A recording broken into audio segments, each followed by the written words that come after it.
నమస్కారం. కార్తీక పురాణం 13వ రోజు పారాయణలోకి వచ్చాం. రోజు 13 అయినా ఈరోజు చతుర్దశి. ఈ 13వ రోజున అంటే రోజు నియమం ప్రకారం సాలగ్రామ దానం చేస్తే మంచిదట. చతుర్దశి నాడు పరిమళ ద్రవ్యాలు అలాంటివి దానం చేయొచ్చు. ఏది కుదిరితే అది చేసుకోవచ్చు. అయితే మనం పారాయణలోకి వస్తే వశిష్ఠ మహాముని ఇలా చెప్తున్నారు. జనక రాజర్షి, కార్తీక మాసంలో చేయదగిన ధర్మాలను చెప్తాను విను. స్వచ్ఛమైన మనస్తోటి వినాలి. అదెందుకు ఇదెందుకు అని కుశంకలు పడకూడదన్నమాట. ఏది అవకాశం ఉంటే అది చేసుకోవచ్చు. ఆ ధర్మములన్నీ కూడా ఆవశ్యకమైనవి. కార్తీక ధర్మములు మా తండ్రి అయిన బ్రహ్మచేత నాకు చెప్పబడ్డవి. అవన్నీ కూడా చేయదగినవి. చెయ్యని ఎడల పాపం సంభవించును, ఇది నిజము. ఆ కాలంలో చెప్పారండి. అవకాశం ఉండి మనకి తెలిసి కుదిరితే చేసుకుంటే మంచిది. సంసార సముద్రం నుంచి దాటగోరేవారు, నరక భయం కలవారు ఈ ధర్మాల్ని తప్పకుండా చేయాలి. కార్తీక మాసంలో కన్యాదానము, ప్రాతః స్నానము, శిష్యుడైన బ్రాహ్మణుని పుత్రునకు ఉపనయనము చేయించుటకు ధనమిచ్చుట, విద్యాదానము, వస్త్రదానము, అన్నదానము ఇవి ముఖ్యమైనవి. కార్తీక మాసమందు ద్రవ్యహీనుడైన బ్రాహ్మణ పుత్రునకు ఉపనయనము చేయించి దక్షిణనిచ్చిన ఎడల అనేక జన్మాల్లోని పాపాలు నశిస్తాయి. ఎవరైనా ఉపనయనం చేసుకుంటూ ఉంటే వాళ్ళకి అవసరమైన డబ్బులు ఇవ్వటం. ఈ కన్యాదానం చేయటము అంటే మనమే అమ్మాయిలకి కన్యాదానం ప్రతి సంవత్సరం ఎట్లా చేస్తాము? మనకు ఉండాలి కదా కన్యలు అంతమంది. ఎవరైనా వివాహం చేయడానికి సంకల్పించినప్పుడు దానికి తగిన ద్రవ్యాన్ని ఇచ్చినా కూడా కన్యాదాన ఫలితం లభిస్తుందట. తన ద్రవ్యం ఇచ్చి మన సొంత డబ్బు ఇచ్చి ఉపనయనం చేయించినప్పుడు ఆ బ్రాహ్మణ వటువుతోటి చేయబడినటువంటి గాయత్రి జప ఫలితం వల్ల మనకి పంచమహాపాతకాలు భస్మం అవుతాయి. మనం ఎవరికైతే డబ్బు ఇచ్చి ఉపనయనం చేసామో వాళ్ళ వల్ల మనకి పంచమహాపాతకాలు పోతాయట. అయితే గాయత్రి జపము, హరిపూజ, వేద విద్యాదానము వీటి ఫలితాన్ని చెప్పడానికి నాకు శక్యం కాదు. అంటే బ్రహ్మదేవుడి కుమారుడైన వశిష్ఠ మహామునికే శక్యం కాదు నాయన, చాలా ఫలితం లభిస్తుంది, దానివల్ల అది మంచిది అని చెప్తున్నారు. 10,000 తటాకాలని తవ్వించే పుణ్యము, 100 రావి చెట్లు పాతించిన పుణ్యము, నూదులు, దిగుడు బావులు, 100 మామూలు బావులు, దిగుడు బావులు 100 మామూలు బావులు తవ్వించిన పుణ్యము, 100 తోటలు వేయించిన పుణ్యము, ఒక బ్రాహ్మణునికి ఉపనయనం చేయించిన పుణ్యంలో 16వ వంతు కూడా సరిపోవటం. అవన్నీ చేస్తేనే దేశక్షేమం కోసం ప్రజలందరికీ ఉపయోగపడేవి కదా. వాటికంటే కూడా ఉపనయనం చేయిస్తే ఎక్కువ ఫలితం లభిస్తుందట. కార్తీక మాసమందు ఉపనయన దానం చేసిన తర్వాత మాఘమునందు కానీ వైశాఖమునందు కానీ ఉపనయనం చేయించవలను. ఇది ప్రధానంగా మన ఉపనయనానికి కార్తీకంలో పెట్టుకోవాలని ఈయన చెప్తున్నారు. కానీ మన లెక్క ప్రకారము ఈ దానం అంటే ఇప్పుడు చేయాలి. ఇప్పుడు ఉపనయనం కుదరదు. ఎందుకంటే మనకి ఉత్తరాయణంలోనే ఉపనయనాలు చేస్తారు. ఇప్పుడు బాబు నేను మీకు డబ్బులు ఇస్తాను, వచ్చే ఏడాది ఉపనయనం చేసుకోండి అని మనం ప్రామిస్ చేసి తర్వాత వైశాఖ మాసాలలో ఎప్పుడో ఒకసారి ఉపనయనం చేయించవచ్చు. వివాహాది క్రతువులు అవుతాయి కానీ ఉపనయనాలు ఖచ్చితంగా ఉత్తరాయణంలోనే చేస్తారు. దక్షిణాయనంలో ఉపనయనాలు ముహూర్తాలు కనపడవు అసలు. ఏదైనా వివాహాలు అవి ఉన్నప్పుడు మరి ఏమైనా పెట్టుకుంటారేమో మరి. అవన్నీ అమెండ్మెంట్సే కానీ నిజానికి అట్లా చేయడానికి పనికిరాదట. సాధువులు, శ్రోత్రియులు అయినటువంటి బ్రాహ్మణ కుమారులకు ఉపనయనం చేయిస్తే అనంత ఫలితం కలుగుతుందని ధర్మవేత్తలు చెప్పారు. పరద్రవ్యం అంటే వేరే వాళ్ళ డబ్బుతోటి తీర్థయాత్ర కానీ దేవబ్రాహ్మణ సంతర్పణ కానీ చేస్తే ఆ పుణ్యము ద్రవ్యదాతకి వెళ్తుంది. అంటే మనం డబ్బులు ఇచ్చి ఎవరికైనా అన్నదానానికి డబ్బు ఇచ్చామనుకోండి, దానం చేసిన వాడికి దాన ఫలితం లభించదు. పని చేసిన ఫలితం మాత్రమే. అతను ఎంత శ్రద్ధగా ఉన్నాడో ఎవరినైనా సేవిస్తే ఆ ఫలితమే తప్ప ద్రవ్యం ఎవరిచ్చారో డబ్బు ఇచ్చిన వాడికే ఆ ఫలితం లభిస్తుంది. అందుకని మనం ఇవాళ రేపు ఏం చేస్తామంటే విరివిగా దేవాలయాల్లో అన్న సంతర్పణలు జరుగుతుంటాయి. దేవాలయంలో అన్నదానానికి డబ్బులు కడుతూ ఉంటాం. డబ్బు ఎవరిస్తారో వాళ్ళకి ఫలితం ఎక్కువ లభిస్తుందని చెప్తోంది పురాణం. కార్తీక మాసంలో కూడా ఒక ధనం ఇచ్చి ఒక బ్రాహ్మణునికి ఉపనయనము, వివాహము చేయిస్తే అనంత ఫలితం లభిస్తుంది. కార్తీకంలో తనే స్వయంగా కన్యాదానం చేసిన వాడికి పాప విముక్తి కూడా లభిస్తుంది. తన తాత ముత్తాతలందరికీ కూడా పితృలోక ప్రాప్తి నుంచి పితృలోక నుంచి బ్రహ్మలోక ప్రాప్తి లభిస్తుందట. దీని విషయంలో ఒక పురాతనమైన గాథ ఉంది చెప్తున్నారు. ద్వాపర యుగంలో వంగదేశానికి సువీరుడనే ఒక రాజు ఉండేవాడు. ఆయన చాలా శౌర్యవీర్య పరాక్రమవంతుడు, కానీ దురాత్ముడట. అతను కొంతకాలానికి దైవయోగం వల్ల దాయాదులతో జయించబడి రాజ్యభ్రష్టుడయి తన భార్యతో కలిసి అడవికి వెళ్ళిపోయి ధనం లేక జీవించడానికి చాలా దుఃఖపడేవాడట. ఏమీ లేదు, నేను ఇంత దుఃఖంగా ఉన్నాను, కష్టంగా ఉన్నానని భావించేవాడు. అయితే ఎంతో కాలం అక్కడ భార్యాభర్త అడవిలో ఉంటే కందమూలాలు అవి తింటూ పాపం ఏదో దొరికింది తిని బతికేవారు. చిన్న ఇల్లు ఏదో వేసుకుని. క్రమంగా ఆయన భార్య గర్భవతి అయిందట. నర్మదా నదీ తీరంలో ఒక పర్ణశాల నిర్మించుకుని అక్కడ ఉండేవారు. పర్ణశాలలో ఒక అత్యంత సౌందర్యవతి అయిన ఒక కన్యామణికి జన్మనిచ్చింది ఈవిడ. పాపాయి పుట్టింది. పిల్ల చాలా అందగత్తిగా ఉంది. రాజు అరణ్య నివాసము, ఈ వన్యాహారము అంటే అడవిలో దొరికే భోజనము, సంతానము, పిల్లకి పోషణకి ఏ ధనము లేకపోవటం వల్ల చాలా దుఃఖంగా ఉండేదట ఆయనకి. పురాకృత పాపం, నేను ఎప్పుడు ఇంత పాపం చేశాను, ఇటు అయిపోయింది అట్లా అయిపోయింది అని దుఃఖించేవాడు. పిల్ల మాత్రం అందగతే చక్కగా దినదిన ప్రవర్ధమానంగా పాపాయి ఎదుగుతుంటే పిల్ల ఎంత సౌందర్యవతో తెలుస్తూ ఉండేది. ఆ అడవిలో వెళ్ళేటువంటి మునులు ఋషులు అందరూ నేత్రానందంగా అబ్బా పిల్ల ఎంత చక్కటి పిల్లోయ్, చందమామ లాంటి కూతురు పుట్టింది నీకని అనేవారు. కొంతకాలానికి పాపాయికి ఒక 8 సంవత్సరాల వయసు వచ్చింది. అయితే చూడ్డానికి చక్కగా ఉండేసరికల్లా ఒక మునికుమారుడు ఆ ప్రాంతానికి వచ్చి ఈ సువీరుడిని అడిగాడు, అయ్యా మీ అమ్మాయిని నాకు ఇచ్చి పెళ్లి చేయండి అని. అష్టపశ్చాత్ భవేత్ కన్య అనేవారండి. ఇప్పుడు మనం చెప్పుకోవట్లేదు, కానీ 8 సంవత్సరాలు వస్తే అమ్మాయికి వివాహం చేయాలనేవారు. 8 ఏళ్ళకి పెళ్లి చేయంగానే భర్తతో కాపురానికి పంపించేవాళ్ళు కాదు, మన ఇళ్లలోనే ఉంచుకుని పిల్లలు కాపురానికి యోగ్యమైన వయసు వచ్చేదాకా ఇంటి దగ్గర అట్ట పెట్టుకుని తర్వాత పంపేవాళ్ళు. ఆ కాలంలో అట్లాగే జరిగేదండి. అయితే ఈ మునికుమారుడు పిల్లవాడిని మాకిచ్చి పెళ్లి చేయమనగానే, అయ్యా నేను దరిద్రుణ్ణి, నా దగ్గర ఏమీ లేదు, రాజభ్రష్టుణ్ణి అయిపోయాను, నువ్వు నేను కోరినంత ధనం ఇస్తే నా పిల్లని నీకు ఇస్తానన్నట్ట. సరే, ఇక ఈ మాట విన్నటువంటి మునికుమారుడు ఆ అమ్మాయి మీద ఉన్న కోరికతోటి, పిల్ల ఇప్పుడే ఇంత అందంగా ఉంది, పెద్దదైతే ఇంకా సౌందర్యవతిగా ఉంటుంది, అమ్మాయి సౌందర్యం మీద ఆసక్తితోటి ఈయన ఏం చేశాడు, నేను తపస్సు చేసి సంపాదించి చాలా ధనాన్ని నీకు ఇస్తాను, దాంతో నీ రాజ్యంలో ఉండే సుఖాలన్నీ పొందగలవని చెప్పి వెళ్ళాడు. వెళ్ళిన తర్వాత సరే రాజు కూడా ఒప్పుకున్నాడు. ఈ మునికుమారుడు నర్మదా నదీ తీరంలోనే పెద్దగా తపస్సు చేసి శివుణ్ణి ప్రార్థించి బోల్డంత ధనాన్ని సంపాదించి ఆ ధనాన్ని రాజుకి ఇచ్చాడట. రాజు ఆ ధనం అంతా తీసుకుని ఎంతో సంతోషించి గృహస్థ ధర్మం ప్రకారం ఎట్లా చెప్పారో అట్లా చక్కగా కన్యాదానం చేసి అడవిలోనే పెళ్లి చేశాడు. ఆ కన్య కూడా ఏమైంది, క్రమంగా తండ్రి భర్తను చేరింది, భర్త తీసుకుపోయాడు అమ్మాయిని. ఈ రాజుగారు ఈ కన్యా విక్రయ ధనంతో కూతుర్ని అమ్మేసిన డబ్బులతోటి హాయిగా సంతోషంగా ఉండేవాడు.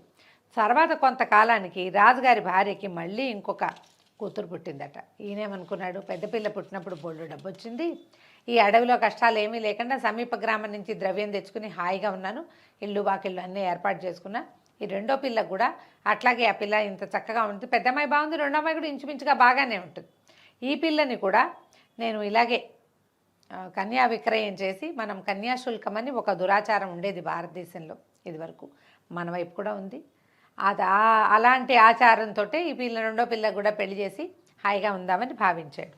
అయితే ఏమైంది, ఒకరోజు ఒక యతీశ్వరుడు స్నానార్థం నర్మదా నదికి వచ్చి ఈ పర్ణశాలలో ఉన్నటువంటి రాజుని రాణిని వాళ్ళ అమ్మాయిని చూశాడట. చూసి కౌండిని గోత్రికుడైన ఆ యతీశ్వరుడు, అబ్బాయి నువ్వు ఎవరివి, ఈ అరణ్యంలో ఎందుకున్నావు, ఏమిటి, చూస్తే మహారాజు లక్షణాలు కనపడుతున్నాయి, క్షత్రియోచితంగా కనపడుతున్నావని అడిగాడు.